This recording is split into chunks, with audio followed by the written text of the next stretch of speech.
कहा जाता है कि ये जो हंसते और मुस्कुराते चेहरे होते हैं, इन्होंने बहुत ज़्यादा मुश्किलात देखी होती हैं, ज़िंदगी में बड़ी डिफ़िकल्टीज़ को फेस किया होता है। और ख़ुसूसन मेल डोमिनेंट सोसाइटी में तो बहुत ज़्यादा चीज़ों को फेस करना पड़ता है। आपको कैसा एक्सपीरियंस रहा? कितनी स्ट्रगल करनी पड़ी? कहाँ से आना पड़ा? आपने ये सवाल बहुत अच्छा किया एक मेल डोमिनेटिंग सोसाइटी के हिसाब से, और ऑफ कोर्स मैं एक फ़ीमेल हूँ, तो नो डाउट बहुत सारी चीज़ें फेस करनी पड़ती हैं। लेकिन मैंने ये चीज़ देखी है कि लोगों को लगता है कि शायद औरत एक वीक ऑब्जेक्ट है, वीक पर्सनालिटी है, तो शायद उसको ये सब कुछ फेस करना पड़ेगा, बेयर करना पड़ेगा। लेकिन मुझे लगता है यहाँ पर गलत है, और मैं बहुत सारी ख़वातीन को ऐसे कहूँगी कि अगर आप में कॉन्फिडेंस है ना और अल्लाह ताला पर एतमाद है, तो आई थिंक कोई भी आपको हरास नहीं कर सकता। हाँ, कुछ लोगों में ये होता है कि कुछ लोग चाहते हैं बस जो भी है वो जल्दी से मिल जाए। तो जब जल्दी से चाहिए होता है तो ऑफ कोर्स हम अल्लाह ताला की प्लानिंग के अगेंस्ट जा रहे होते हैं, और जब अल्लाह ताला की प्लानिंग के अगेंस्ट जा रहे होते हैं तो हमें दुनियावी सहारों का सहारा लेना पड़ता है।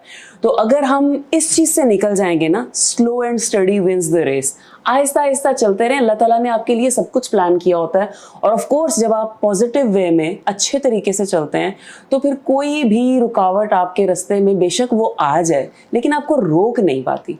तो मेरे रास्ते में भी बहुत सारी रुकावटें आई होंगी, लेकिन अल्हम्दुलिल्लाह मैं जहाँ पर भी हूँ, ऑफ कोर्स लोग तो कहते हैं कि खैर आप बहुत ज़्यादा सक्सेसफुल हो गई हैं और पहले से चीज़ें चेंज हो गई हैं, लेकिन मैं स्टिल यही कहती हूँ कि अल्हम्दुलिल्लाह मैं कुछ भी नहीं हूँ, जो है मेरे अल्लाह ताला का करम है, और इंशाल्लाह मैं आगे काम करती रहूँगी, जाती रहूँगी। किसी खातून को आइडियलाइज भी करती हैं आप समझती, जैसे मैंने सवाल किया कि मेल डोमिनेटिंग सोसाइटी है तो हमारा वो माशरा जिसमें ख़वातीन ने मेहनत किया और प्राइम मिनिस्टर ऑफ पाकिस्तान भी बनी है, और भी ऐसी किसी खातून को आइडियलाइज करती हैं आप?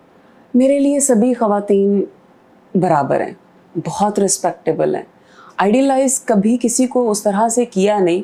हाँ, मैंने एक चीज़ में अपनी अम्मी को ज़रूर आइडियलाइज़ किया एक चीज़ में, और वो मुझे लगता है कि ऑफ कोर्स वो मेरी ज़िंदगी में जब वो वाला एक पार्ट आएगा जब आई विल गेट मैरिड, तो उसमें I will have to follow उनका जो है ना तरीक़ेकार, क्योंकि मैं देखती हूँ कि अल्हम्दुलिल्लाह हमारा जो फैमिली सेटअप है उसमें बहुत प्यार मोहब्बत और इत्तफाक है, सब कुछ है, लेकिन स्टिल ऑफ कोर्स मैंने एक चीज़ देखी है कि आदमी डोमिनेंट हो ही जाता है। तो मैंने अपनी अम्मा को देखा है कि बहुत सारे ऐसे मोमेंट्स लाइफ में मैंने देखे हैं कि जब कभी अब्बू किसी गलत बात पर भी ऊंचा बोल पड़े या कुछ डांट दिया या कुछ ऐसे कर दिया, तो मेरी अम्मा ने बड़े सब्र से, खामोशी से कोई रिस्पॉन्ड ही नहीं किया।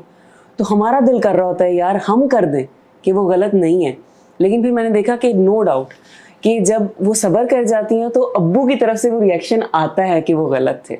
तो मेरा मानना यह है कि ख़वातीन में ये चीज़ ज़रूर होनी चाहिए, और आई थिंक मर्दों में भी होनी चाहिए। मैम ये बताइए कि इस फील्ड में आने से पहले आप कुछ काम करती रही हैं, कोई मुलाजमत करती रही हैं, किसी जगह काम किया आपने?